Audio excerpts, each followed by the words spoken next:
The opinions that you may hear us express, expressly or otherwise, over the public's airways, is in no way to represent the opinions expressed or otherwise by our management, producers, sponsors, or various members of their staffs or their families or few friends. Nor should these views express the opinions of the broadcasters, the disc jockeys, the salesmen, the program and music directors, and their secretaries and girlfriends and wives and their staff. Unless, of course, we are willing to assume that we can assume the responsibility that their opinions will not influence anyone else's opinions. Or their family and friends. And staff. We got it covered. All right. I think we're good. Well, management hasn't added anything new to that list, so let's consider ourselves lucky in the new year. I think we're good. Yeah, we're good. Happy Monday. Good morning. Okay. 92.7 WMDX. It's John and Gordy. That's how you feel about it? Are you not very happy? It's Monday. I had a bad weekend. Oh, no. You know, I did immense show prep. Yes, I saw. You sent it to me. As I do each and every weekend, yes. I supply us with basically enough stories to last us all week long. All month long. But of course, new stories come along, and it bumps the older ones, and that's why we have, taking out the trash and Dumpster Friday, right. Just to get rid of some of the stuff that we didn't have time to get to. But as I was doing all these stories, many of the stories changed. As they do sometimes. And I'm thinking, well, is this what I have to deal with for the next 4 damn years? Everything changes overnight, daily. I mean, you put one thing in place and then it changes. Well, that's the magic of live radio, John, is that you can update people on the Well, spot. yeah. Keep up to date. But the thing here is we're going to have to ask the listeners to keep us updated as well. Because maybe they've heard something, read something that we haven't run across yet, even though we have a story on it. We haven't gotten the update on it. So we're definitely going to need some help here. Or at least I'm going to need some help. Damn it, I'm going to need some help. Look, we got a flood of information coming in every day. It was every hour. It was a fire hose of information this weekend. Oh my God! Yeah, can I just say it at this point? And sure. I don't think I've read this or seen it anyplace, but I truly think at this point we are definitely in a dictatorship. I mean, truly, are we not in a dictatorship at this point? Well, seriously, you can still criticize the guy in charge. When that goes away, well, then all hope is lost. Thank you for that uplifting assessment, You're Sam. welcome. Appreciate that. Yeah, that's the mood on this Monday. Well, so far it's a dictatorship. I thought it was just going to be day one, a dictatorship, and then everything would be back to normal. Ann corrected me on that. I said I said the same thing to her. And what'd she say? She said that he said he was going to be a dictator on day one, which doesn't mean that it's just day one. Just for a day. It's forever. Trying to get a constitutional amendment to let this guy run again ain't going to happen, folks. Unless they force everybody's hand. Maybe Trump will try and blackmail everybody in the country. Maybe he'll just force our hand, that he will withhold food from the public if we don't go along with agreeing to a constitutional amendment. This guy, I don't know if he thinks he's doing a good job by making Colombia back down on taking the immigrants. I don't know if he thinks that's a good thing. I saw the story unfold where all of a sudden Colombia gave in. Right. And they're a major trading partner. But at the same time, it's a small country. But they gave in to allow these immigrants to be forced here on cargo planes 15 hours without going to the restroom, chained to the plane. And in handcuffs. And Colombia disagreed with that. And that's going to happen now because they backed down. And I saw the responses to this posted story. And people are saying, yeah, this is what a strong president does. I mean, this is, the megas are that's where loving we're at. Every second of this. Yeah. But they're not recognizing that this is like a dictator. Maybe he got his way with a small country, but this isn't the way you, I don't know, work with other countries. Bad diplomacy. Well, it looks bad, yeah. It's a bad look. Yeah, that's what it looks like. Wow. I know. Buckle up because it's just getting rolling. I know this is our big segment for the national calendar, but sometimes I just have to break loose and I got to talk. I got to say something. I'm just all stuffed up from all the fire hose of crap. You got to vent. You got to vent. I'm frustrated. I'm angry. When you need to vent, you got to vent. It's okay. We understand, John. I guess I just gave you the biggest lecture I have so far this week. Okay. All right. Well, let's Mark. Yeah, we got Mark already. Mark's calling already in on the for line us here this morning. Well, let's go to the phones. Okay. Hi, Mark. What's Good morning, Mark. I bet you feel the same way, don't you, Mark? Well, I just can't help but think of the parallels in history when some emperor, some king or ruler gets too big for his britches. That what happened to Julius Caesar, what happened to Caligula, what happened to subsequent emperors in Rome. That and this whole thing of sending people back in chains for God's sake. I mean that. On cargo planes, not allowed access to a restroom for hours on end. It is just reminiscent of what Hitler did in the Holocaust. I mean, it is just it's not to that level yet, but he used trains. They're using cargo planes. We cannot let this go uncriticized because it is just.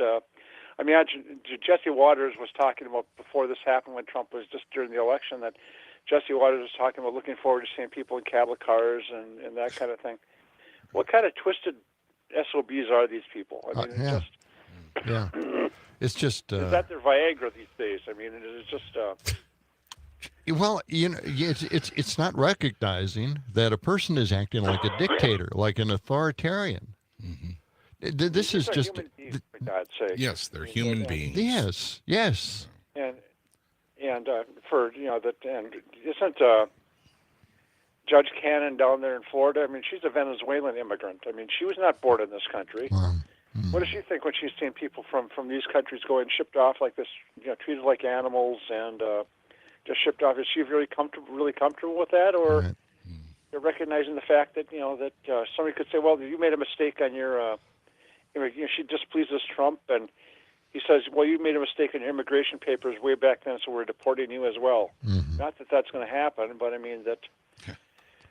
The hell? Well, the kind of blowback that might happen here is that China's been working real hard to get Colombia on their side.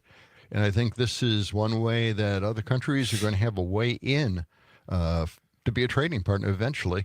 And I hope, and I really sincerely hope, that Europe and all these other countries get together, see what happened with Colombia, and get together and fight back, band together, and trade with each other and find a way not to trade with the U.S. I know that sounds crazy, but, this isn't the way you treat friends, trading partners.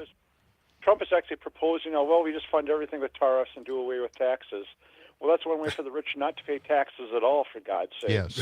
Yes. That's because they don't buy enough anyway. I mean, the people who buy stuff are the middle class. I mean, the middle class, the lower classes. And hate to say that word class in this country, but that's what it's becoming. I mean, I certainly hope that. Well, what do you? Somewhere along the way, Trump is going to do this to the MAGAs. He's going to do it to the public. That's what's going to happen. They're already getting hit. Well, in California, right? He's going to hold back help. Yeah. Mm-hmm. It is just ridiculous. I mean, they complain about the price of eggs. Well, now they say, there's bird flu. It takes a while to get the flax back. And now it's the bird flu's fault, right? Now it's not a problem that the egg prices are going up, but under Biden it was. Well, the same situation existed with egg prices. Yeah. I mean, because if you had to destroy flocks. I don't know. It just people better open their eyes and let the scales drop from their eyes because Donald Trump is on a roll now, and nobody's saying no to him. He's a full-on dictator at this point. I'm the first one in the United States to say that he's a dictator. All right. All right. Our Mark, Perhaps not the first. Thanks, guys. All right. thanks Thanks, for your Mark. call. You can call us 608-879-8255. That's 879-TALK, or text us on the Civic Media app. Hey, let's get to the weather for today. Yeah. 20 degrees currently. And we have the weather roulette wheel. Can we give it a spin? It's going to be a warm one today. Temperature is going to be climbing this week. Our afternoon high today, it looks like red 40. 40. Red. Red 40. Okay. Partly right. to mostly cloudy sky. Right now it's clear, but the clouds are going to move in later. We got time for a couple of National Day calendar All right, things. let's try a few. All right. Is it or is it not? National Bubble Wrap Day. Is it or is it not? Is it or is it not? National Chocolate Cake Day or National Folk Appreciation Day? Which one of those days does not belong? National Bubble Wrap Day, National Chocolate Cake Day, or National Folk Music Appreciation Day? I'm going to kind of change this up a little bit. Oh, I'm good. hoping that it's National Chocolate Cake Day. You're right. It is National Chocolate Cake Day. But what is it not? Well, I'm not interested You don't in what care it's what not. it is not. All right. Sam? I wasn't paying that close of Okay. attention. Thank you. I- Once Bubble again, wrap, it's not Bubble Wrap Day. Dozed off. But it is National Bubble Wrap Day. Also known as National Bubble Wrap Appreciation Day. Hey, I've got some bubble wrap here at the station. We could Could we? pop it for fun. Oh, yeah. well, okay. Yeah, It recognizes a fascinating piece of invention. Today's bubble wrap primary purpose is to protect fragile items. No. Really? In shipping and storage. It was invented in 1956, believe it or not. Mark Chavanis, Took a long time to catch on. Alfred Fielding, they first sealed 2 shower curtains together. Why would they do this? Just for fun? I don't know. This technique created a smattering of air bubbles, and the 2 engineers initially thought their creation would make great wallpaper. What were they? They were high. However, sales for the wallpaper never materialized, so they made it into greenhouse insulation. But then they Wow, this really eventually morphed into bubble wrap. took an unusual path. The history of bubble wrap. Yeah. I wonder what else did we? Oh, National Chocolate Cake Day. Yes, I so love enjoy that. some chocolate cake today. It's not National Folk Music Appreciation Day. We appreciate folk music every day. Every day. Yeah, sure. that's right. It's 18 past the hour. We're just getting rolling on a Monday morning. John and Gordy will continue. Ham Yankees next. Yes.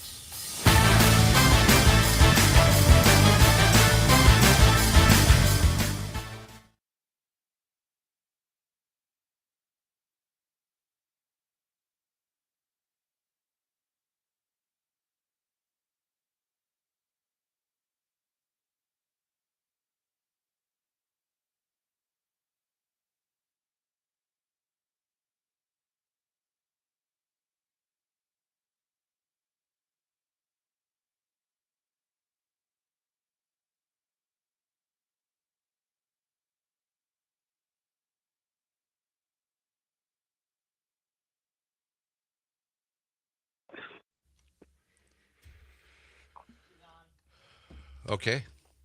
All right. Good morning, Pam. Morning, fellas. How we doing? We're doing great. Good.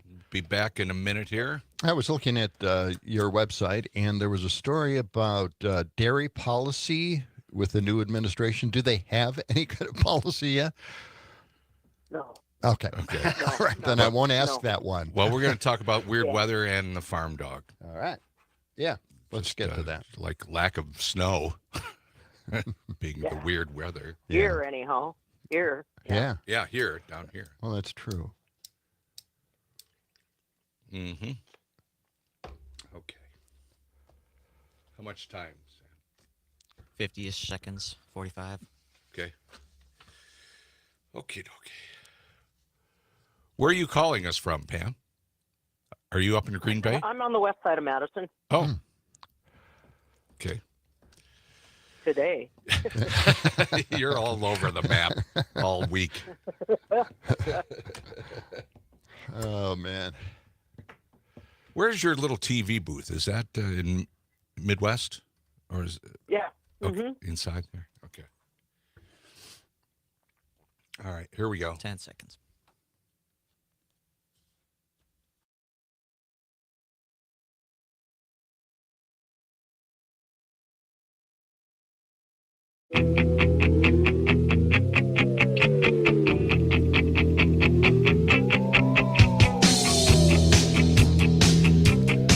.7 WMDX. John and Gordy in the morning. A little upset this morning over the weekend. Just too many bad stories.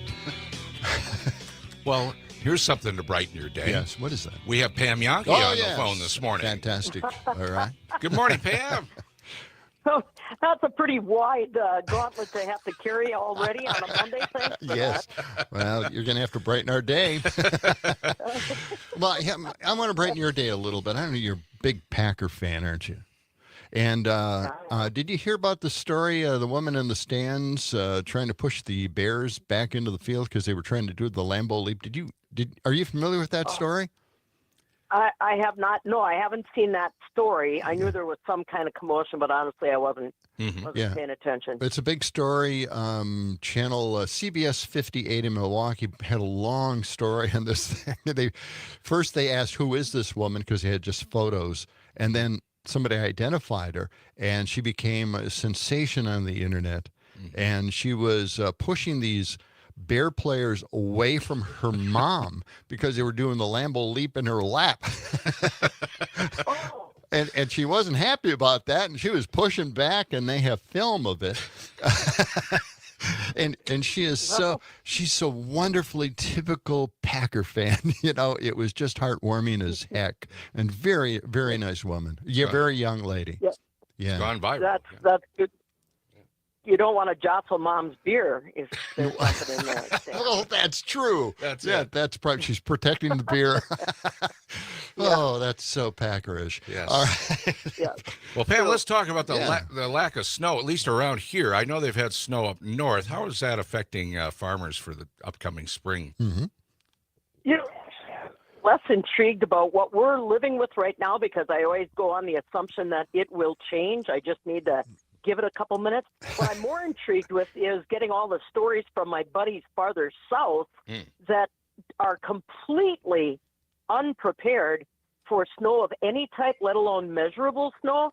I've got a buddy that's a farm broadcaster in Baton Rouge, and he was sending me text messages. Yank, we don't know what to do. How do people live with this? All these kinds of accolades from him. It was just hilarious. And I think some of it was tongue in cheek and some of it was outright serious. They did not know what to do because you probably are aware there's a lot of homes that are farther south that do not even have, furnaces in them.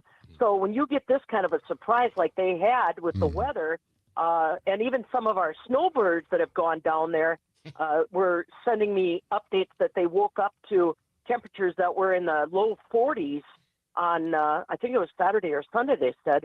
And, that's just not what they're accustomed to or prepared for. So, and that was going from Texas. They were making snowmen on beaches in Florida all the way up, like I said, to Louisiana. It's just kind of crazy that they're getting that. And yet we have a lot of bare pavement out there this morning.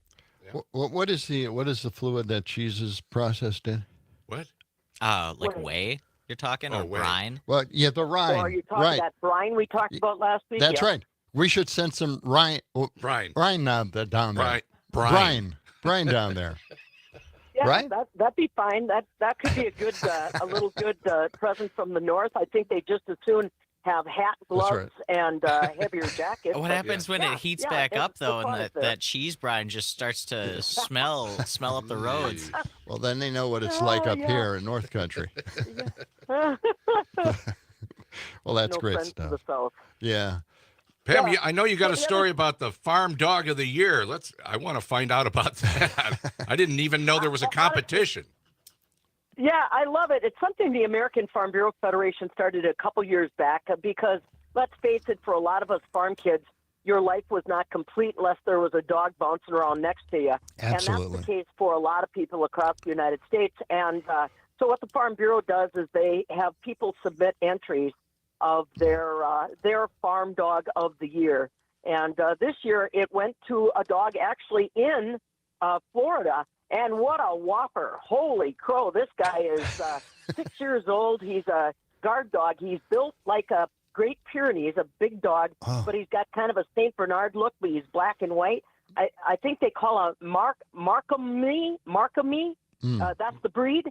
And he is the guy that guards some high-value horses that are used in therapy for folks that have gone through catastrophic situations, and they've taken them up to Sandy Hook when that tragedy unfolded.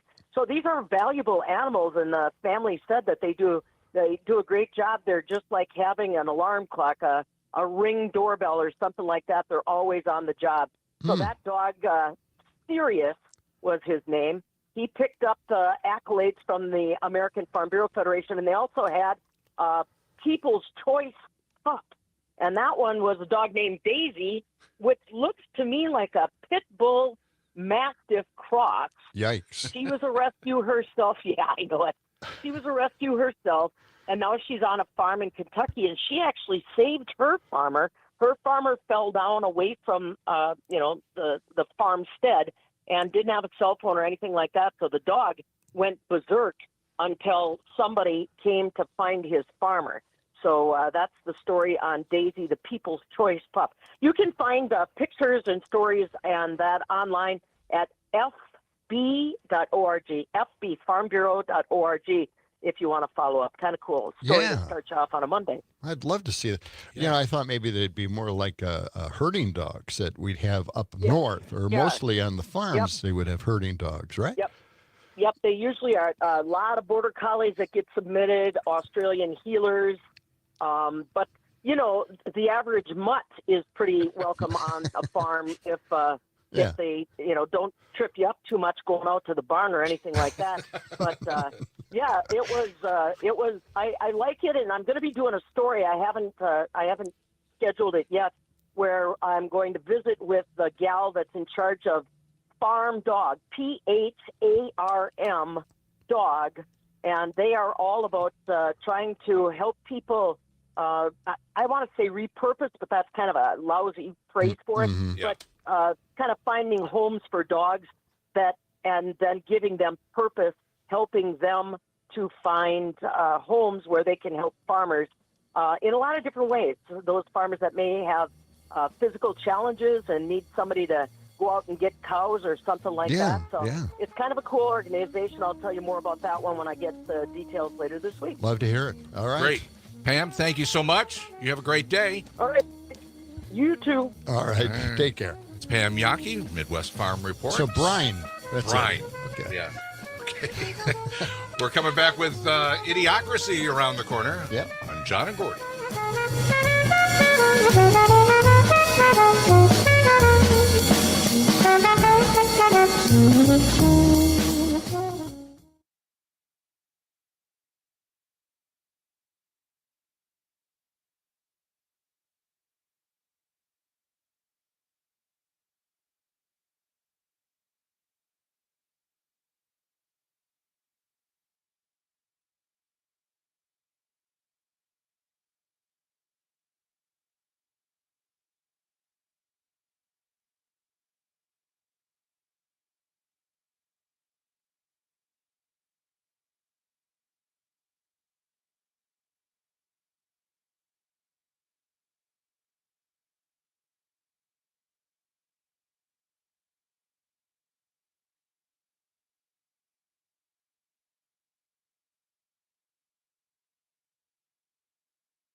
As the 21st century began, human evolution was at a turning point, a dumbing down. With no natural predators to thin the herd, it began to simply reward those who reproduced the most and left the intelligent to become an endangered species. Now listen, Grapehead. I'll explain it so even you can understand it. You calling me a liar? I ain't calling you a truther. Idiocracy. For the smartest guy in the world, you're pretty dumb sometimes. All the time. Wow. Well, 92.7 WMDX. Back with John and Gordy on a Monday morning, 20 degrees currently. It's going to get windy later on today, the high near 40. Even though it's windy out there later, it's pretty calm this morning, but the leaf blower guy is out there on State Street. The leaf blower guy is out there. You think, well, it's winter. There's no leaves. Why is he trying to blow leaves? I don't know. I think what he's doing is he's trying to blow the leaves off the tree out there that still has a few leaves on it. Just point it up and get rid of all of them and get them down on the pavement where he can deal with them. Yeah. Maybe that's it, or maybe he's just blowing dust around. maybe he wants the leaves on the snow or the icy patches, create kind of a ground cover. There is nothing out there. Well, maybe we shouldn't have mentioned this. No one from the city is listening. We want to protect his job. I mean, this guy has been out there. He's dedicated working hard every morning. Yeah. Yeah. The streets are clean. I mean, it's tough to be out there in this ice cold weather, blowing leaves. Mm-hmm. And there's the plow. Why is the plow? It hasn't snowed in weeks. Wait, that's a street cleaner. Do we need the streets cleaned at this point? Yeah, okay. State Street is cleaner than any other street in this town, and they spend so much time cleaning it when it's already spotless. It is. Well, now he's cleaning the sidewalk, so this is the cleanest city in the world, I think. Well, when we talk to Jason Ilstrup in our next hour from Downtown Madison Inc., we'll find out what's going on. We can ask him about how clean the State Street area is and if that's part of their plans. Well, here we go. Coming year. Here we go with Idiocracy. Okay. This is a big story. They're talking about it right now. We're CNN. overloaded, yeah. It's the firings that took place on Friday night. Donald Trump fired at least 17 independent watchdogs, inspectors general at multiple federal agencies, but that, of course, can't happen. Well, some of them are fighting back, I heard. Well, they said they're not fired and they're not leaving, and they're not quitting. Mm-hmm. They have to give 30-day notice to Congress, and not only that, because they are inspector generals, the government has to come up with a good reason why they are firing them. If they're just firing them for political reasons, they can't fire them. And That's the way it works. The whole point is these inspector generals used to work in the departments that they are now inspectors general of. Mm-hmm. So they know what's going on. They know what to look for. They're that's why we watchdogs. have them. Yes. And they're, by the way, inspectors general. They're impartial. They're not political. And so what Trump wants to do is put political people in those positions, which is it's the opposite of what inspectors general is supposed to be. Counterintuitive. So, yeah. So now here's the thing, it's soft-pedaled by the media, I thought. Trump broke the damn law, okay? Can we just say that? He broke the law. He can't do that. So, he's acting like again, a dictator. This is why I said that initially, that this guy is now a dictator, and no one seems to be hyperventilating over any of this. I'm going to curl up in the fetal position when we get done with this show. Well, you're right. What He's breaking the law. Anybody going to call him on it? Anybody going to call him on it? Well, I think in the Congress, are they going to start impeachment hearings? Is it an hearings? official act? Is it an official act? Because if it is, then I guess the Supreme Court gave him that ability. Yeah. He's got immunity. That's a good point. Yeah, well. I don't know. I don't think he can break congressional laws. I don't know. It's just me, but Can is more of a a gray than a black and white now, John. Well, plus we'll have. He can do it. Yeah. By the way, Jim Santel will be here tomorrow. We'll ask him about that, right? Yeah. Our attorney at law and part-time actor, Jim Santel. He's got an acting. You mentioned that he's an actor. He's got an IMDb page. Yeah. You could look it up. We'll ask him about that, too. Now, I think this was brought up with Lindsey Graham, and he was okay with this. He's the president. The thing is, they don't mind breaking laws. They don't mind. If Biden sneezed wrong, they'd say he broke the law and that he should be investigated. Mm-hmm. But this guy, anything goes. People should be very frightened by Congress and their reaction to this mega Congress. This is outrageous, and they're just allowing the president to just go off the rails. So Lindsey Graham was okay with this, though. But he did object to the pardons. Yes, of he the did object to insurrectionists. that. Yeah. Now, Chuck Grassley wasn't happy with it, though. The old guy, the old timer. He says the other thing is that inspector generals are expected to be independent of political pressure, independent of the head of the agency, and to make sure that the law is enforced and money spent appropriately. And there shouldn't be any political pressure against any of his work. Okay? That's the point. Great, Chuck. Excellent.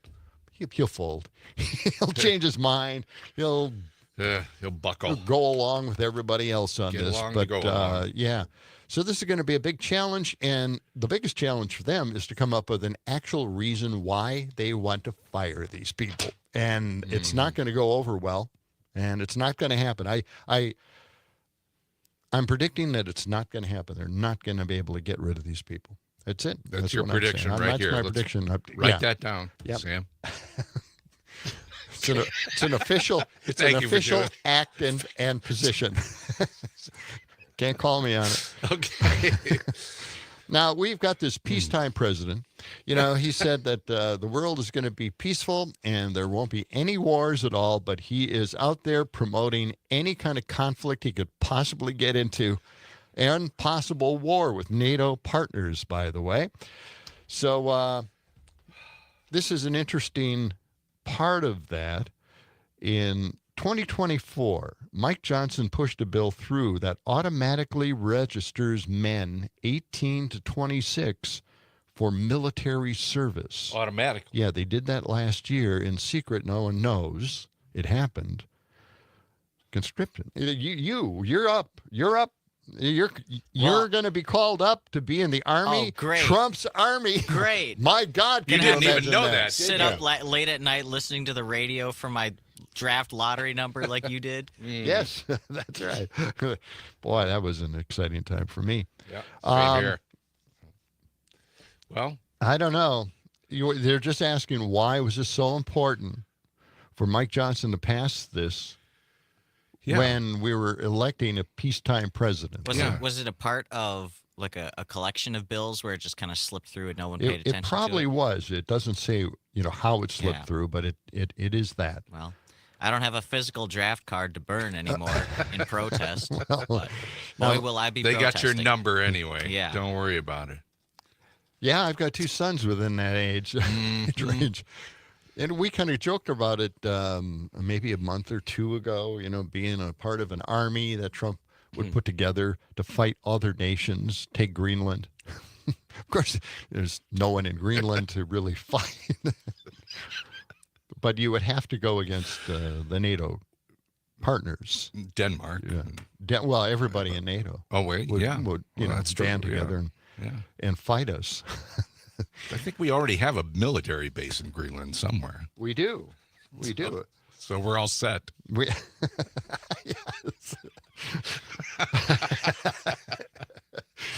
Oh, God. We've got the upper hand already. All right. How about cutting 88,000 IRS agents? That's a few. Talk about a way to defund the government, right? These guys, they create an awful lot of income for the government. Why don't we listen to cut 137? Let's check that out. On day one, I immediately halted the hiring of any new IRS agents. They hired They hired, Yeah. What? or tried to hire, 88,000 new workers to go after you, and we're in the process of developing a plan to either terminate all of them or maybe we'll move them to the border. Off their head. Off their heads. Move them to the border. Yeah, make them border guards. Okay. Yeah. Oh, boy.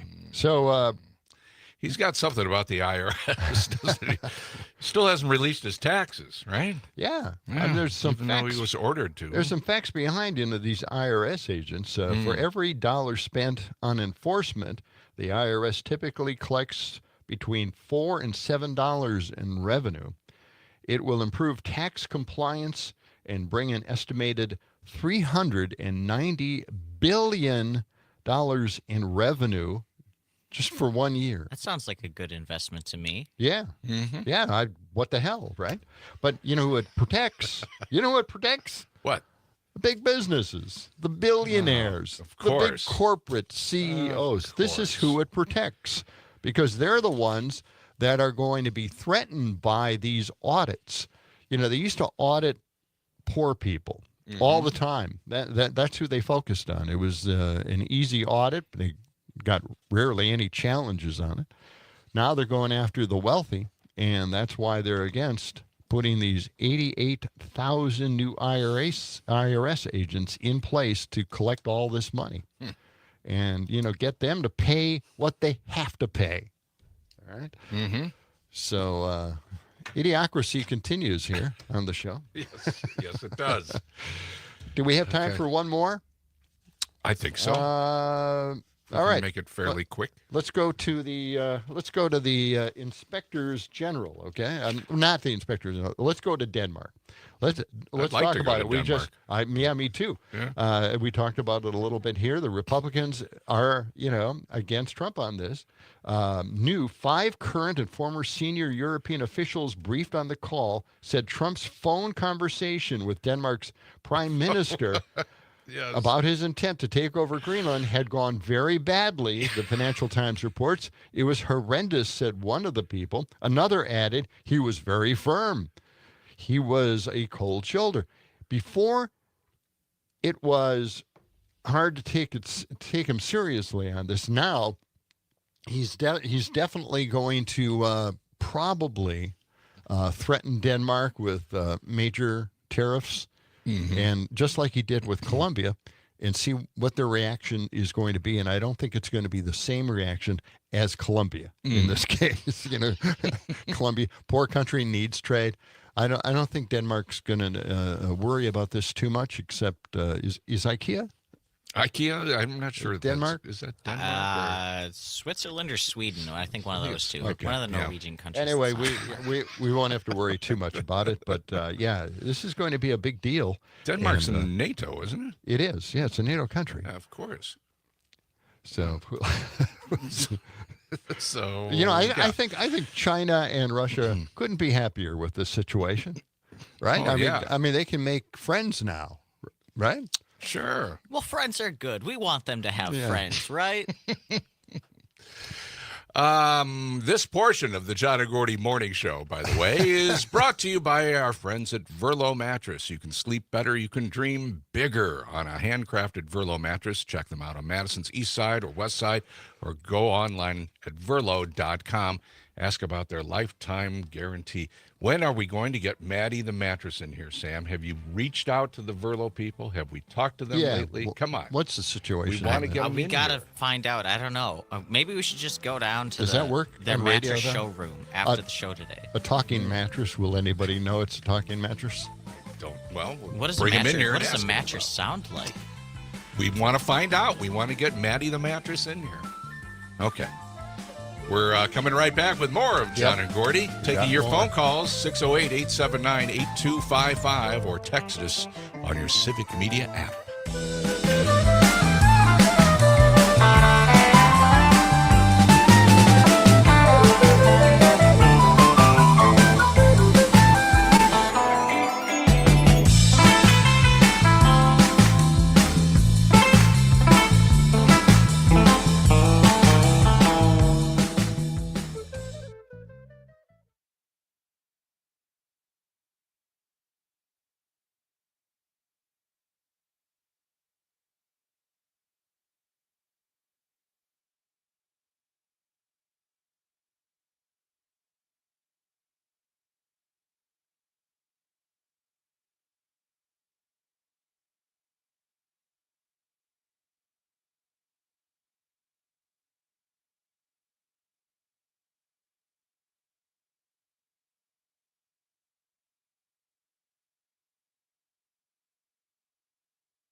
Gordy in the morning, 92.7.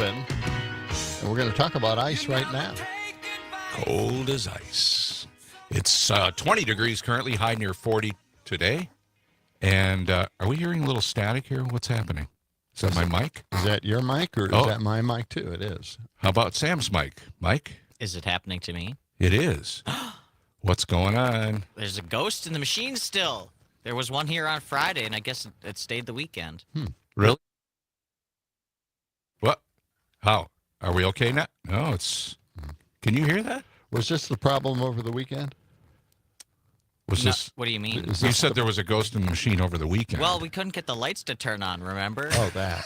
Yeah. Yeah, and then they come on just randomly have to roll with sometimes. it for right now, I guess. Okay.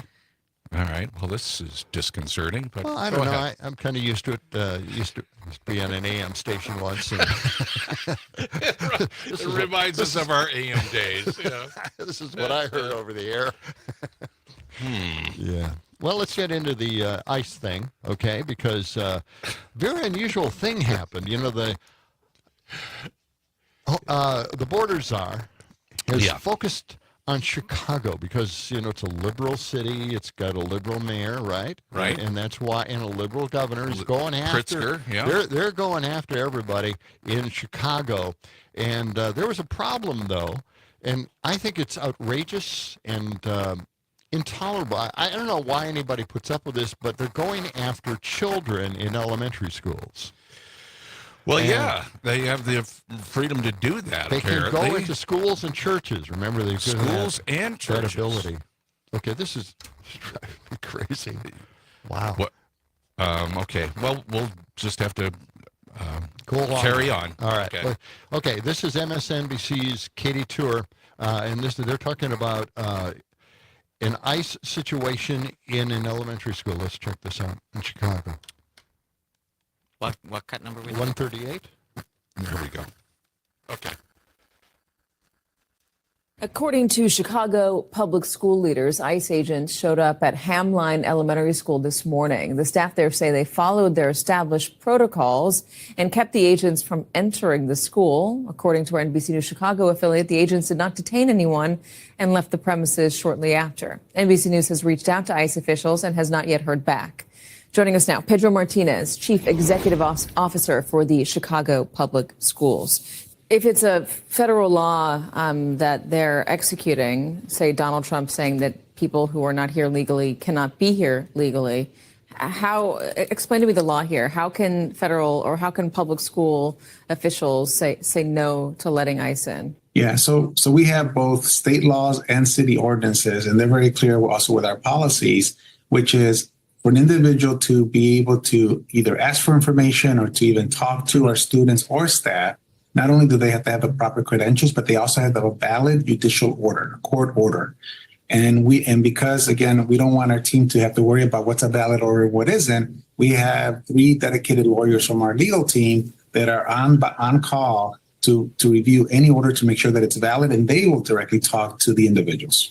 What's stopping them from just waiting outside as parents come to get their kids? What do you do in a situation like that? It's a great question. And so this is an area that we are really just working with our city and asking for help from our city. I can ensure to our families that our children are safe in our schools. Unfortunately, that's my scope. You know, we just a moment ago, got an ICE statement about what happened, and they are saying that it was not U.S. Immigration and Customs Enforcement, that they were not there. What sort of identification do you know that these people presented, and are you guys sure it was ICE? Because they're right now saying it wasn't them. Yeah, no, again, they showed credentials to my staff. The important thing I think the most important thing, regardless, is that my staff followed our protocols.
We're gonna need the other headphones. These things suck.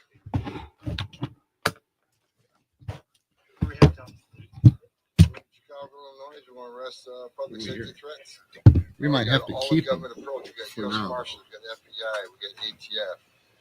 got DEA, we got ICE, we got HSI, we got them all here. Grab mine if you're going. All of government. If you can. Illegal alien crime in this city. I want to address it today, starting now. Where are we heading, Tom? Chicago, Illinois. We want to arrest public safety threats. We got all of government approach. We got U.S. Marshals, we got FBI, we got ATF, we got DEA, we got ICE, we got HSI, we got them all here. So the president's plan of all of government to attack illegal alien crime in this city. We're going to address it today, starting now. Where are we heading, Tom? Chicago, Illinois. We want to arrest public safety threats.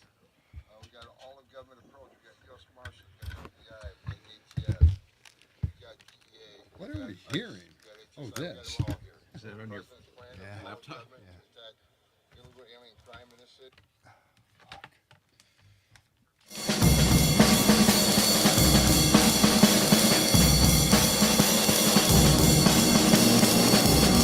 No, I don't hear anything.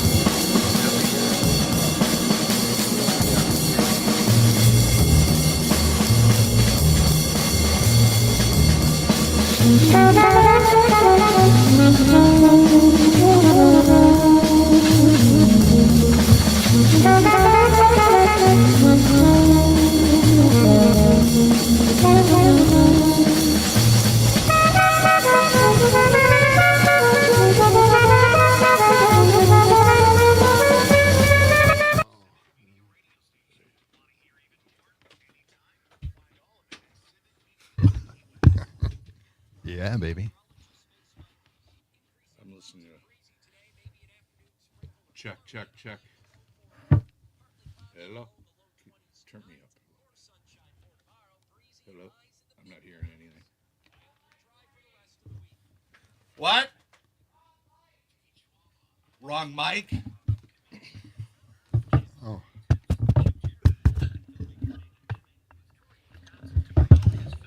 How about this one? There we go. You got me? Yeah, I'm on. All right, here we go.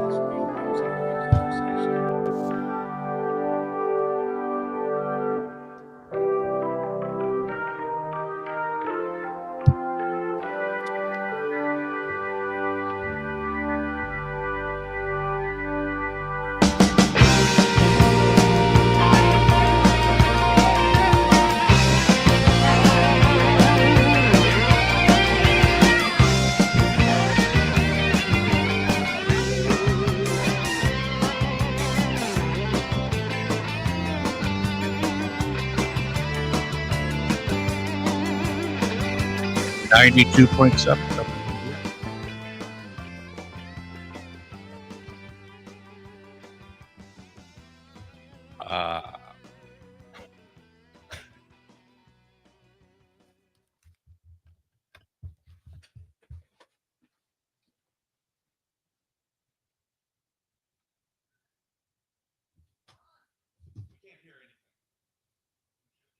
Well, we're not.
92.7 WMDA. Just relocated to the studio.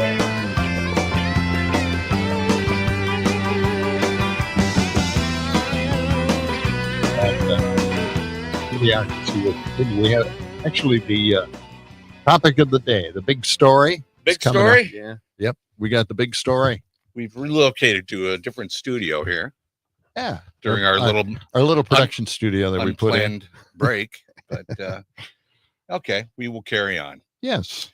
Yes, we will. 20 degrees currently, high today near 40, and it's going to get windy later on today. So all right. Now I hope you remember the story. We closed out the show on our old microphones, and as we were saying, we were listening to a cut about the Chicago public school rated by ICE. Katie Tur, took the real headline. And that was at the end of the interview saying, we just heard from ICE, and they said they did not come to that school after all, even though ICE turned up at an elementary school, showed proof of who they were, but then ICE itself, people at ICE said, nope, we weren't at your school. So a case of mistaken identity or false identity? False identity, or somebody's pulling something on somebody else. I don't know. It makes you almost distrust the system itself. You think? Right? This is a really scary thought that, these teams could go out there, impersonate ICE, go into our elementary schools and pull students out. Right. I mean, anything can happen at this point. I mean, this country is completely disabled. Trump has disabled the government at this point, can't do anything, can't send out notifications for healthcare, can't do anything at all. Fired people left and right. We are completely incapable of acting like a normal, everyday superpower.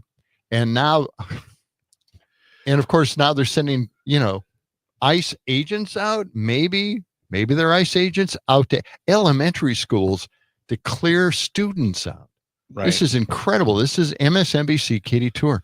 That's the story, and no one knows. I don't know a follow-up on this. I haven't seen a follow-up on this story about maybe ICE was unclear about who they sent out and did actually send ICE agents out to this elementary school. We don't know, all right? But it's an issue that I first heard in an interview from A.J. Bayapor in Milwaukee at CBS 58. He interviewed a nominee for state school superintendent, that is Sauk Prairie Superintendent Jeff Wright. Mm-hmm. And he was asking if he'd open up the schools if ICE agents wanted to search for undocumented kids. What a way to go, right? Attack the kids, take the kids out of the schools while the parents think their kids are safe in school. Mm-hmm. I mean, my head explodes just thinking about this thing. Yep. So if you can play cut 143, and let's listen to, this is again, a nominee for state superintendent here in Wisconsin, Jeff Wright, and his response to A.J. Bayapor's interview. Let's listen. If you're the state superintendent, what guidance would you give to schools if they're faced with ICE seeking to enter their buildings and find kids who are potentially in this country illegally? My guidance to schools is we have to do what's right for the kids that are in our schools, and that our Supreme Court has ruled that children get access to education in America regardless of their parents' immigration status. And in part, that case, Plyler versus Doe, is because it's not a child's fault what their immigration status is. The child cannot change his or her immigration status. But also, there is a social cost to having part of our population not accessing education.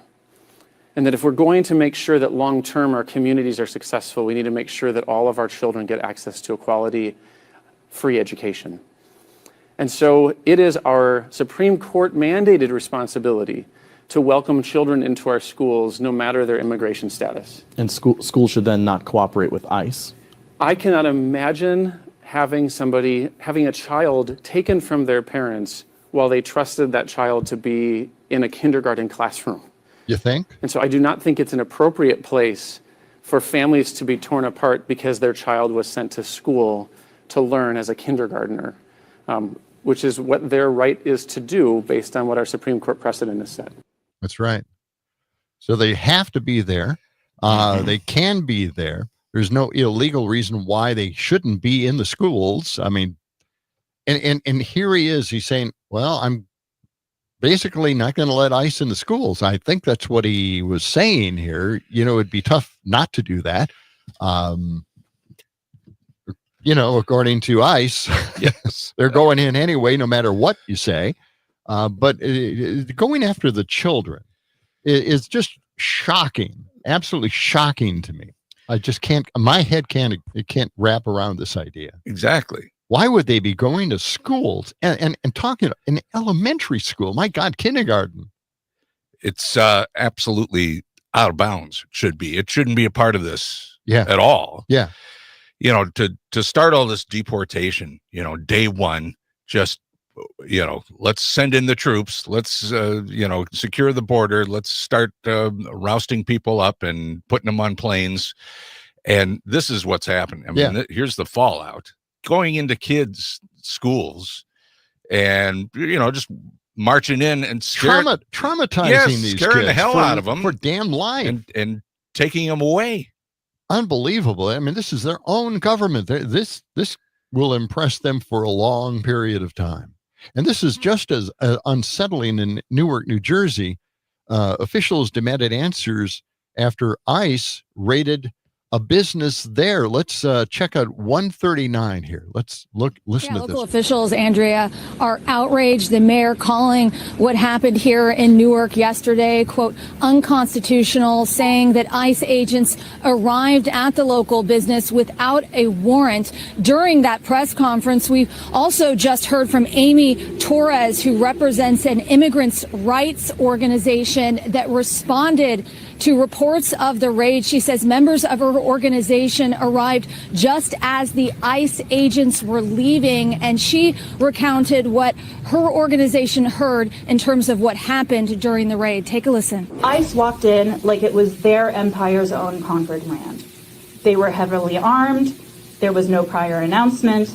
They were blocking off entrances and exits. They were scrambling up delivery ramps. They were banging down bathroom doors to make sure no one was hiding inside. And most importantly, as the mayor said, they did all of this without being unable to produce a single name or a single warrant. Unbelievable. That is just, in this case, they didn't have warrants. In Chicago, they had fake warrants if it wasn't actually ICE that visited an elementary school there. And now these guys didn't have warrants, but they went in and raided a business. Gestapo? Hello. Brown shirts? What are we talking about here? Right. It's come to that. Wow. And it's not stopping. No, it's not stopping. Oh, my gosh. So I don't know where they're going to go with this. This is just outrageous, and it's unthinkable, and it shouldn't happen in the United States. My God. This blows my mind. I've said it before, but I'm going to say it again. It blows my mind. Well, I hope the Republicans in Congress, pick up their phones and get a hold of Donald Trump and see, oh, yeah, they're not going to do that. No, they're not going to do that. They can't go up against him. No. Nope. This is what was planned. This was what was promised. And no guardrails. Again, a lot of these people keep repeating over and over again that this is a mandate. The voters mandated that this happen. It wasn't a mandate. He lost the popular vote. Basically, again, he won, but basically he didn't get the majority of votes. That's what I'm saying. Right. So it's he got 48 or 49% of the vote totals. And then independents. Independents and Democrats. Right. Accumulated were more. They got more votes. But this isn't a mandate. This isn't something they have to do. It's funny, even though Biden won by more votes, it was never a mandate. The voters never mandate anything for the Democrats. Right. They can't do anything. They shouldn't be able to do anything. No mandates. But when the Republicans get in, oh, my God, it's so important. So important. Mandate. Yeah. Okay, this portion of the John and Gordy Show is brought to you by Verlo Mattress. Sleep better, dream bigger on handcrafted Verlo Mattress. Check them out on Madison's east side or west side, or go to verlo.com. We are going to take a quick We're going to go out. into our original studio, Yes. return there, and we've got a story from Greg Palast talking about votes that were challenged in Wisconsin, eventually weren't noted.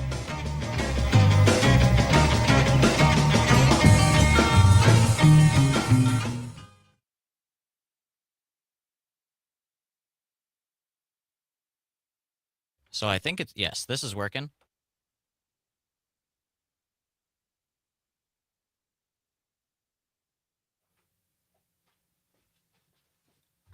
Can I hear myself? Damn it, you took your mics.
We're going to have a guest in here. I'll go in 3.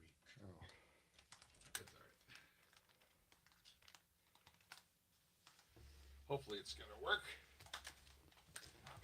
1, 2. Hello, hello. Check, check, check.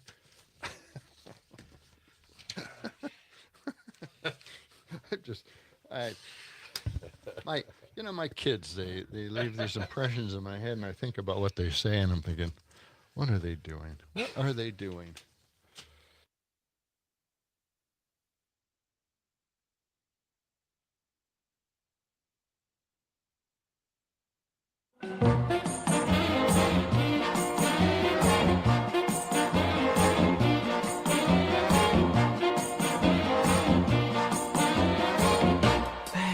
Dig this crazy pad. Man, it's a mad pad. We're back in the mad pad. Yes, we are. It's nice. A mad scramble back to the mad pad. From one studio to another. We're bouncing around a little bit. Apologize to everybody who had to deal with that. I know. I swore a lot, but that's just what happens when I get tense. Flustered? Yeah, flustered. Just flustered a little bit. Oh, okay. Hey, coming up in about 10 minutes or so, about 15 minutes, Jason Ilstrup is here from Downtown Madison Incorporated. All right. Be talking about what they're up to and what's happening downtown here. So we don't have Brittany here? We do. I don't think Brittany is back today. From Florida. Tomorrow, I think she's coming back. All right, sounds good. She just wanted to have a little more fun in the snow that we don't have. All right. Yeah, down in Florida. But our weather today looks okay. It's going to warm up to a high near 40. Right now, it's still 20 degrees here. We could call it a winter go-go, couldn't we? Winter go-go. You got it. Reporter Greg Palast has an interesting report. For the first time, individual voters could challenge others. What? Kamala Harris would have gained 3.565 million more votes. That's different. Winning Wisconsin, Michigan, Pennsylvania, and Georgia with 286 electoral votes. What do you mean, challenging? These calculations are precise without voter suppression tactics. In other words, challenges to people's votes. Kamala would have won. Why don't we listen to this cut from Greg Palast? He was on with Tom Hartman. Listen to this. So these are calculations I would do, and I have done for federal courts.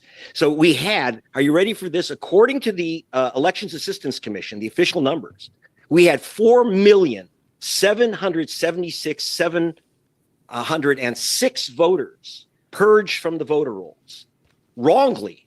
And I'm not making this up. I had the guys from that work with the Microsoft and Amazon go through every single purged name in 2 states, Georgia and Wisconsin. We took those 2 states.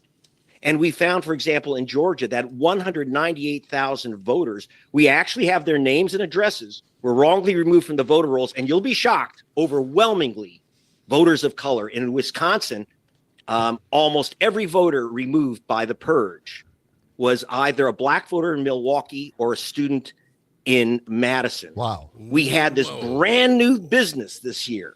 Of vigilante voter challenges. We talked about that on the air, where for the first time, an individual voter like Greg Palast can say, Tom Hartman does not live in Portland. He shouldn't be allowed to vote. This is new. 317,000 voters were challenged by the beginning of August. So you might want to check out Greg Palast's website and look into that a little bit more. I tried to find some of the names, a list of names. They didn't have anything like that, so I don't know where he found that list or how Microsoft and Amazon helped out at least parsing through those lists. But anyway, this is what Greg Palast has come up with, and they focused on black voters in Milwaukee and students right here in Madison, the capital city. Huh. Yeah. And all they had to do was, this was a year where they came up with a system where they could challenge people's votes in mass quantity. It's not like they're standing in a polling place looking at you saying, I'm going to challenge your vote because I don't think you're a citizen. It's not like that. They can just go in and challenge hundreds and thousands of votes all at once. And they have to look into it or at least take them out and not count them for a period of time. I can't really explain it. I can't explain it because even if they took them out for a period of time, they'd have to put them in, count them again, yes, and include them. But that apparently didn't happen. So I have no explanation. This is Greg Palast's report on with Tom Hartman, and I tend to believe Palast. He's been out there a long time, has some great investigations. Have to check that out. Yeah. At his website is it Greg Palast with 2 L's? No, what? Just 1 L. Okay. Palast. ST. Okay. All right. All right. We will dig a little deeper there. Felt like I was spelling out Nestle. Nestle. Nestle's makes the very best chocolate. Yeah. Okay. If you're really old, you know what we're doing. Damn. You're right. Okay. That's terrible. That's terrible. We have to do something like that. Okay. Let's get to this. This is Media World. And what we're going to do is not play the Media World song at this point. I got to tell you this. Scientists say artificial intelligence, AI, has crossed a critical red line and has actually replicated itself. That's right. What? Replicated itself? AI intro. Really? I don't have that right now, John. Oh, okay.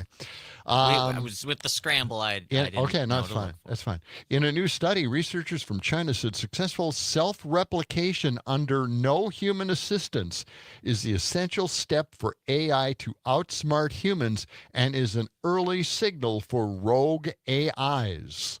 Yikes. Wow. Wow. All right. Rogue AI typically refers to artificial intelligence systems that develop a degree of self-awareness or autonomy and then work counter to human interests. So let's listen to Feature AI Short. Can you play that one? Not yet, right? We don't have any of those. You gotta tell me when you add in new songs. Otherwise, I did. I thought I told you that I added 2 AI short features. So, but I mean, it's okay. Early in the morning. One day, AI took over the world. This war between humans and machines never ends. If this goes on, humanity will be wiped out. I've been waiting for you. Wow. Yep. Okay. So anyway, that's what happens when AI replicates itself. Help us all. This is not. gosh. This is. I can't think. This is good news at all. It's frightening stuff. No, it's not good news at all. It's already. They have these fan-based trailers that they put out, like Terminator 10, and that's where I got this from, where they come back from the future to stop AI from being developed. Yeah. Yeah. All right. It is coming up 29 past the hour. We'll check out the Midwest Farm Report. And when we come back, we'll be talking with Jason Ilstrup from Downtown Madison Incorporated. John and Gordy Show. John and Gordy in the morning. As we were saying, let the sun shine. It's the John and Gordy Show.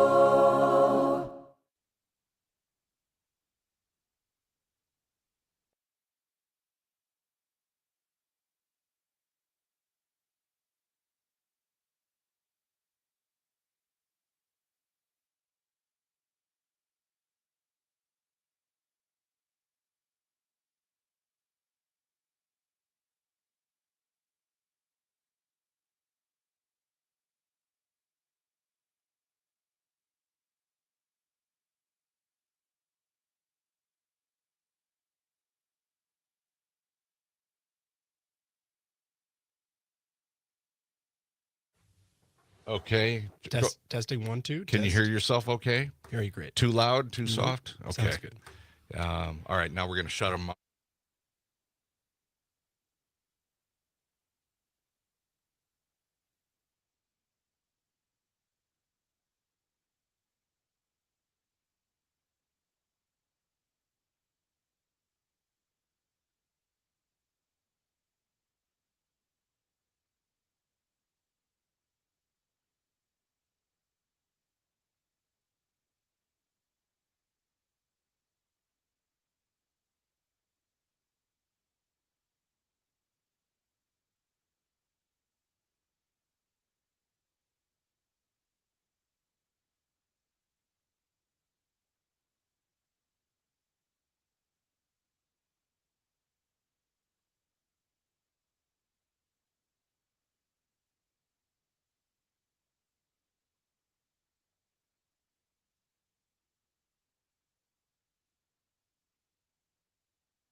This portion of the show is being brought to you by Liquid Lawyer, the product to turn to when your liquid plumber overcharges you.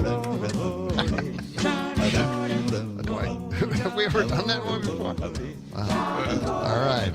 John and Gordy in the morning. Jason Ilstrup joins us now from downtown Madison. Good morning, Jason. Good morning. How are you, John and Gordy? We're doing fine. We're a little crazy here this morning. A couple of technical issues, but we're beyond all that. And the fact that we're under a dictator now. It's the first realization. First time in the morning anyone has said that. We are under dictatorship. All right, now let's get to more of the stuff that's happening locally. Yes, tell us what's happening locally here at downtown Madison. Jason, we were talking off air about State Street, right outside our studios here, and we go down the street occasionally, of course. And we take a walk down there. Seeing a few empty places. We're just wondering, is that normal for this time of year to see some turnover? Businesses. It is. I will say, though, I could be your liquid lawyer. I was a lawyer at one point. Were you? I no longer have my license. I wasn't disbarred or anything. No. Okay. But I am no longer a lawyer. So you can pay me virtually nothing for legal advice that isn't actually worth anything. Just buy a drink, right? Yeah, great. Exactly. The liquid lawyer. Well, we may have to call on you.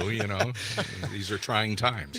They are trying times. So State Street. State Street is a really fun street here in Madison, right? I mean, it connects the Capitol. It connects the university. It's the heart of Wisconsin. We like to call it Wisconsin's Main Street. But you ask questions about the vacancies that are on the State Street. It is an organic street. There's no question about it. There are businesses going in and out at all times, particularly this year, this time of the year, I should say, because business is a little bit less in the winter, and so some of those businesses that maybe were on the margins may be leaving. But right now we're at 9% vacancy on State Street. It's slightly higher than we normally would want, but just above sort of 2019, which is a number pre-COVID that we look at, right? COVID changed a lot, right? A lot happened on State Street and really was honestly a widowmaker for many of these locally owned businesses. Yeah. But we're seeing a lot come back, and particularly in the restaurant and retail section. It's been really fun to see the new businesses coming back downtown. So overall, generally things are good. There are a few pockets where we see more vacancies, and I think people start to freak out a little bit. But certainly the street is still healthy. We would, of course, love to be closer to about 5, 6, 7%, but we're well on our way. Well, this is kind of a red flag moment for downtown Madison, isn't it? I mean, when you start seeing these businesses moving like this, that there is some kind of problem either affording leases for these buildings and businesses not being able to pay those kinds of prices for leases. Is there something in the works that can help these businesses stay here, local businesses?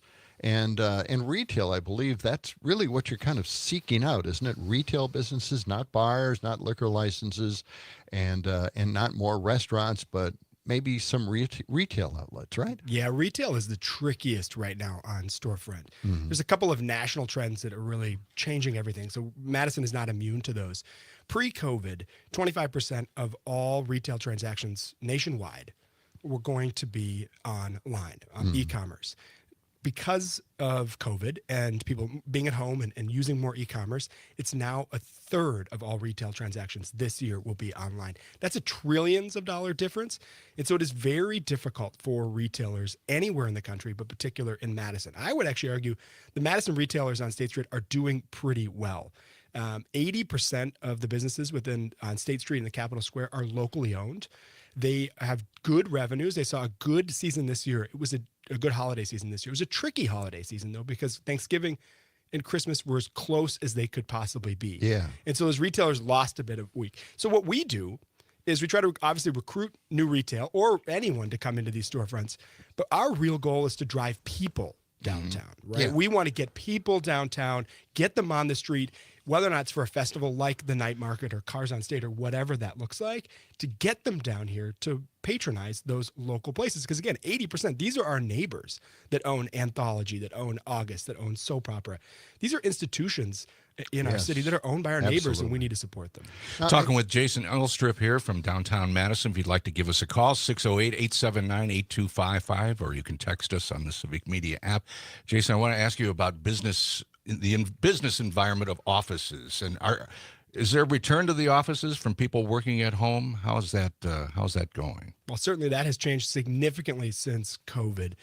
There is a new normal. For the last year or two, we've seen trends through tracking based on people's key-ins, parking numbers. We sort of know who's coming in and out of downtown. Mm-hmm. The new normal in a downtown like Downtown Madison, where we have a significant amount of remote capable employees, right? Folks that can work from home.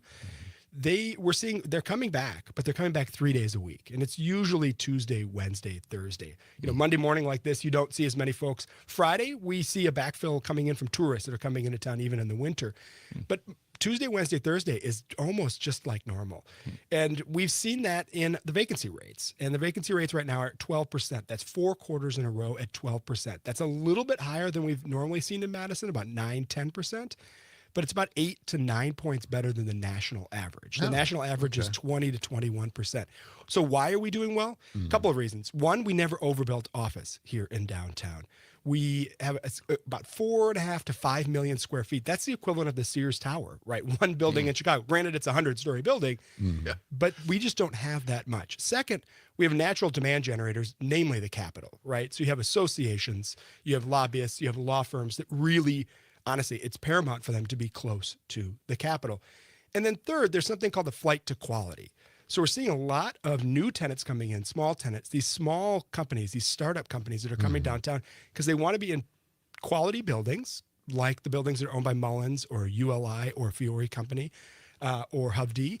And then you have flight to quality and location. And that's what downtown Madison has in spades, particularly these new young employees, these young entrepreneurs like recovery.com, just a block away here at the top of the street. Their employees want to be able to go downstairs to go to Ian's Pizza. They want to be able to go to the Sylvie after a show or to the Overture Center. They want to meet up with their friends for a drink after. And that can happen in spades here in downtown Madison. So generally the office market is doing quite well in downtown Madison. So I know there are companies that do lease sections of buildings. I can't remember what they're called, but there are small businesses within buildings. You know what? Like incubators or something, or like an office, like an office share program. Yeah. Office share program. Mm-hmm. There's a couple of buildings downtown that are just like that, and that's a fantastic idea. But you mentioned that housing has increased a lot in downtown Madison. At the same time, first level is usually retail or business. Yes, and so you are increasing the business capability of, office space. Absolutely. So with all the new development that's happening downtown, within Madison Central Business Improvement District, which is roughly the Capitol Square, Inner and Outer Loops, and State Street, and a few sort of blocks off of it, in 2000, there were about 215 separate business locations, so sort of rentable spaces on the first floor. Now there are over 375. So these buildings, there's been a lot more development and a lot more that's come in. So overall, the number of businesses downtown has gone up, but the availability is higher. Okay. And so for us, we just, again, try to get as many people down here as possible. And there's a couple of ways really to do that. One, residents. Right, if you have residents, a significant resident base downtown, right now it's about 40,000 residents. That's double cities like Tampa Bay, cities like Cleveland, which great are walk-in traffic much stuff. Correct. Yeah. You got the office workers, which we do pretty well here, about 52,000 office workers. You have a lot of events in downtown.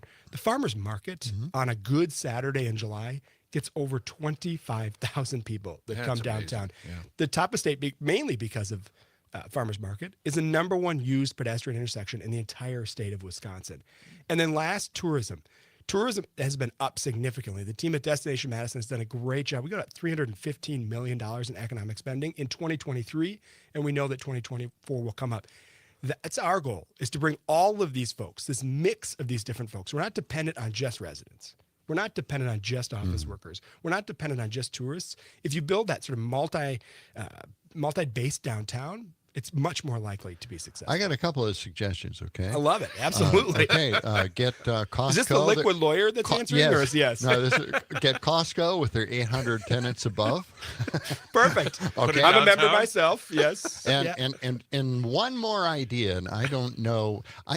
You want to support the businesses, give them some kind of income so they can afford the leases downtown here. Wouldn't it be great to just have a map in one of the newspapers and have websites of each one of those businesses on State Street? just a map of State Street, the businesses and their websites, in order for people who do sit at home, they can order online from all the local businesses. That would create a revenue stream into their businesses and help them afford the leases to have these great spaces on State Street open for walk-in traffic. Well, two thoughts. One, it's such a good idea we do that now. We don't always publish it out in the newspaper, but yes. Well, I'm reading the wrong newspapers. But the good thing is, look, you hit on actually a really powerful trend. The businesses, particularly the retail businesses that are successful in anywhere in downtowns, but downtown Madison in particular. Let's go with Formagination, right? An institution. Ken and the team have been doing a great job on Carroll Street for years. That business is called omni-channel. And what does that mean? It means they're selling goods through various ways, right? So it's not just the good where you go in and you go to the cheese counter, you buy a Pleasant Ridge Reserve, and you walk away. They will do banqueting. They will do a huge amount of e-commerce. It's a whole experience when you walk into that store, but they have multiple ways for revenue to go through there. You also see August Shoes does the same thing. They'll use their shoe store as a marketing place, honestly, to drive up online sales. I would say more than half of their goods are probably going out the back door, right, through shipping, through UPS, through FedEx, than they are going out through the front door, through the main trends. And so you've hit on something that's very successful right now. And the most successful retail locations, like Soap Opera, like August Shoes, like Formagination, are doing those things right now. You are our liquid lawyer. Jason, I want to ask you about the John Nolan corridor and the developments planned for the future. Where do those stand? Yeah, the Madison Lakeway project it's one of the most important civic projects happening right now. I mean, this is a huge project that'll connect the waterfront to the downtown, to the east side, and to the south side. Something that, I'll just say, maybe we made a mistake by putting a 4-lane highway, 6-lane highway right through the downtown. We got very lucky. A lot of downtowns in America, Hartford literally drove a tiered highway right through the middle there downtown, through neighborhoods, right, that devastated neighborhoods. That didn't happen as much here in Madison, so we have easier connections to make. This Lakeway project is fantastic. There's the city of Madison and the Lakeway Partners it's a public-private partnership that are doing excellent work with a company called Sasaki, one of the leading landscape architecture and design firms in the country. This plan is super dynamic and one that will absolutely help us meet our competitive advantage, which is being on an isthmus. We still can't really connect to Lake Monona. I mean, I run the Downtown Association, and I can't figure out how to get from your studio without crossing the hairball intersection into Law Park or into the causeway. Yeah. This work will begin in earnest in 2025. The bad news is, in 2025, later on this year, the road needs to be redone. The bridges need to be redone, John Nolan. So it'll go down to 1 lane of traffic for about a year as they do this work, but that's the prep work to build the space for the first phase of the Lake Monona Waterfront project. We couldn't be more excited about this project. It's going to be so impactful, create economic strength and vibrancy in the downtown. Environmentally too, because it's going to control runoff, isn't it? Absolutely. Yes, it is. They've spent significant resources working with UW scientists, limnologists to really ensure that we have the best water quality possible. The folks at Clean Lakes Alliance, James Ty, have done excellent work on this. Look, we're only as good as our lakes, right? Yeah. We're here, and if our lakes could go in the wrong direction with too much phosphorus, it's not good for anybody. That's right.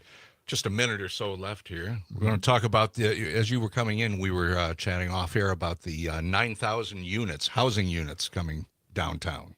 How's that going to impact things? It will impact it significantly, right? The city of Madison, according to the Department of Administration of the state of Wisconsin, is going to add about 95,000 residents by 2050. We actually think that number is conservative. So everyone that always says, well, what's this new building going up? Do we really need the housing? Absolutely. We have the highest per capita of Gen Z new employees of any city in the country. They're moving here in spades. Epic's going to hire 2,500 folks this year. 90% of them are ages 22 to 26. They want to live downtown. They do. So there's 9,000 units in the works. You can go to our website, www.downtownmadison.org. There's a development tracker up in the right-hand corner. Check out all of the different projects that are happening. We need more housing now. We need more housing as much as we can get. Yep. We certainly do. Jason Ilstrup, thank you for being with us today. Yeah. And again, the website?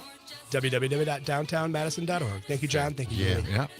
We'll keep you on retainer as our liquid lawyer, okay? It won't cost you much because you won't get much in return. Okay, very good. Okay. Back with Leftovers on John and Gordy after this.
6, 5, 6, 7, 8.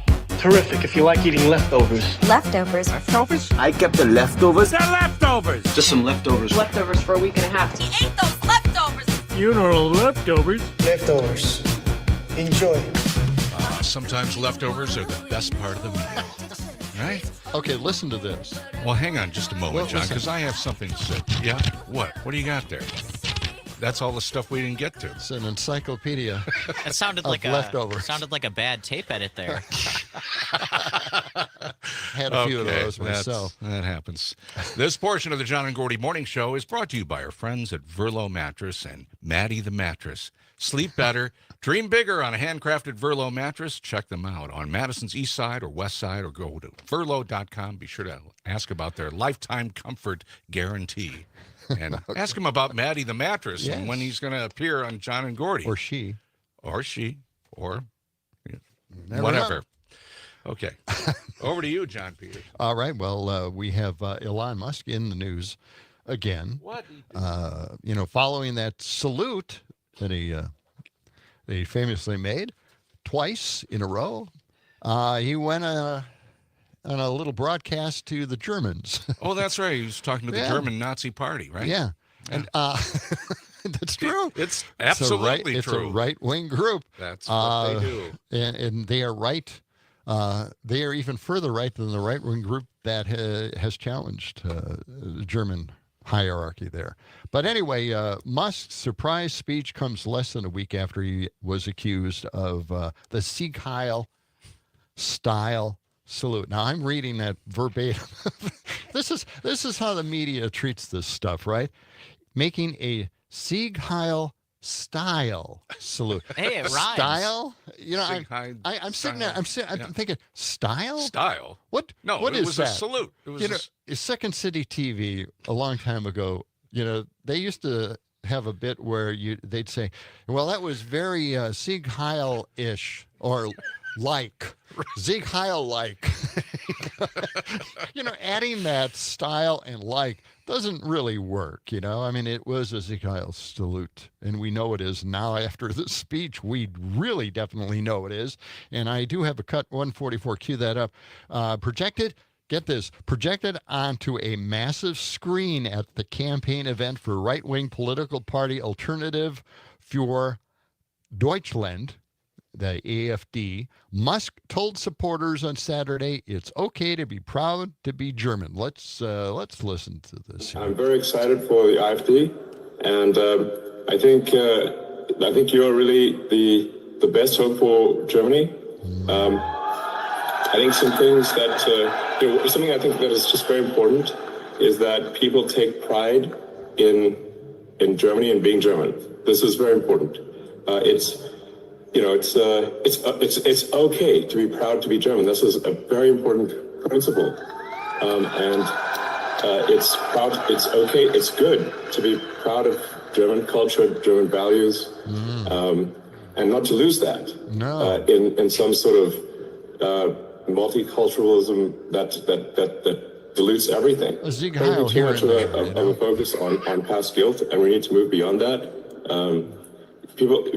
Children should not be guilty of the sins of their parents, or even let alone their parents, their great grandparents, maybe even. And we should be optimistic and excited about a future for Germany. Yes, right. So, Musk drew fire last month when he publicly announced support for this group, AfD, Germany's third largest party, which critics accused of racism, xenophobia, and Islamophobia. Nice group to be in. Only the AfD can save Germany, Musk wrote.